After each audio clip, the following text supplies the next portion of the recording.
Salut, c'est Antoine de la chaîne Surf Moustache. D'ailleurs, le lien de ma chaîne juste ici, n'hésite pas à le checker puis à t'abonner. Alors aujourd'hui avec Akewatu, on va parler d'une petite board, enfin une petite, tu vas comprendre tout de suite pourquoi. Une board qui se trouve d'ailleurs juste derrière moi. Et avant, qu'est-ce qu'il faut faire? Bah bien sûr, il faut t'abonner à la chaîne YouTube Akewatu parce que ça te permettra de savoir quand est-ce qu'il y a une nouvelle vidéo qui est mise en ligne, tout simplement.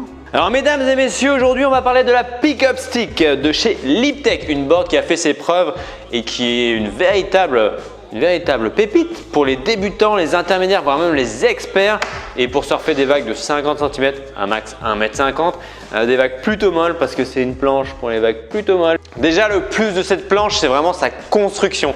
Je ne sais pas si tu connais Liptech, mais Liptech, déjà de base, c'est une marque de snowboard et qui s'est lancée dans le surf pour faire des planches quasiment incassables, vraiment solides. Donc l'avantage de cette planche, c'est qu'elle est durable. Pour un débutant, elle est vraiment résistante au choc et même si tu arrives à lui mettre un pet à la borne, et ben au final, à l'intérieur, il y a une mousse tellement dense qu'elle ne va pas absorber l'eau comme pourrait le faire une planche classique en résine. Donc cette planche-là, en plus d'être composée de matériaux recyclables, je parle du pain de mousse et de la résine, c'est vraiment une planche durable. Donc d'un point de vue environnemental, c'est mieux qu'une planche en résine classique parce que là, cette board-là, tu pourras la garder super longtemps. Et si tu veux la revendre sur Akewatu un jour, eh ben, c'est tout bénef parce que tu pourras la vendre en excellent état et donc perdre moins d'argent sur la revente. Ensuite, l'outline de cette planche, bah, clairement, tu as l'impression qu'elle est symétrique en fait, tu vois, elle est aussi arrondie à l'avant qu'à l'arrière quasiment. Non mais en gros, on a quelque chose qui ressemble clairement à un mini Malibu, parce que c'est un mini, on peut la classer comme un mini Malibu. Vraiment large sur toute la longueur de la planche, donc un maximum de surface sous tes pieds, de la stabilité et de la portance sur des vagues molles, des rails bien droits, tu vois, on a une outline bien droite, c'est pareil, ça maximise la mousse que tu auras sous les pieds et du coup quelque chose de très facile à la rame et de très facile dans les sections molles.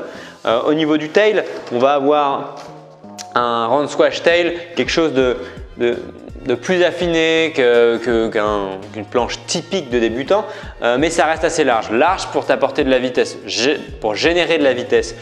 Et si tu regardes à l'avant, c'est pareil, on est vraiment arrondi. Donc si jamais tu veux aller t'amuser à marcher jusqu'aux noses, bon, c'est pas un longboard, hein, mais je pense qu'avec cette planche, tu peux vraiment te marrer, autant un débutant, un intermédiaire qu'un expert.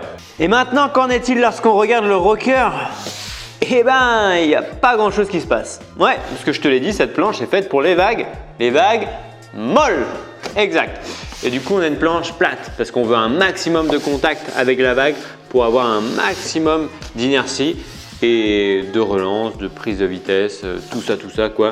Donc, si tu surfes des vagues plates, des vagues molles, il te faut une surface de planche assez plate, c'est logique. Si tu regardes au niveau de l'épaisseur de cette planche, tu peux voir qu'il n'y a pas de grande différence entre la partie avant de la planche et la partie arrière de la planche. On va avoir quelque chose d'assez épais pour t'apporter cette portance que cette planche promet, mais on va avoir quelque chose de plus affiné à l'arrière, logique, pour avoir quelque chose de plus maniable. Ce qui fait que cette planche est faite pour les débutants, c'est sa stabilité, mais elle va permettre aux intermédiaires, voire les experts, de quand même la manœuvrer plus simplement qu'une planche débutant. On a moins d'épaisseur à l'arrière et du coup, on a quelque chose de plus maniable.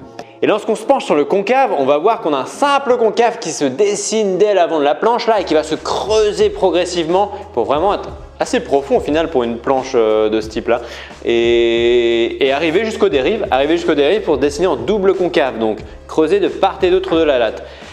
Et donc c'est ça qui va te donner cette réactivité également aussi parce que l'eau va être concentrée dans le simple concave pour arriver ici dans le double concave et t'apporter plus de maniabilité sous le pied arrière et donc la possibilité de tourner plus facilement et de basculer d'un rail à l'autre plus facilement. Et maintenant, lorsqu'on se penche sur les dérives, eh ben, on va avoir un mini Malibu avec la possibilité de mettre des quads ou des thrusters. Enfin, on a vraiment la possibilité de mixer son setup de dérive et de tester un peu tout, en fait, de tout tester.